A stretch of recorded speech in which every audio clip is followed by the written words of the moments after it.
جب حضور کا دین پوری دنیا کے اوپر غالب ہوگا تو حضور فرمایا والذی نفسی بیدہ، فرمایا مجھے قسم ہے اس رب کی جس کے قبضے میں میری جان ہے۔ جب حضرت عیسیٰ یہ سب کچھ کر چکے ہوں گے تو پھر وہ میری قبر پہ حاضری دینے کے لیے آئیں گے۔ اللہ اکبر۔ جب میدان میں بھیجا جاتا ہے کمانڈر کو تو وہ سارا کام کرنے کے بعد پھر ہیڈ کوارٹر میں آ کے جو ہے وہ اپنے سپریم لیڈر کو سلوٹ کرتا ہے کہ جناب جو مشن سونپا گیا تھا وہ کر آیا ہوں۔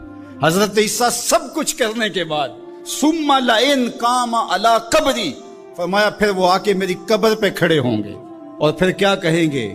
یا محمد صلی اللہ علیہ وسلم، مجھے یا محمد کہہ کے مخاطبت کریں گے۔ میرے حضور نے کیا کہا؟ لَأَجِیبَنَّهُ، لوگوں سن لو، میں قبر سے حضرت عیسیٰ کو جواب دوں گا، تو زندہ ہے واللہ، تو زندہ ہے واللہ، میرے چشم عالم سے چھپ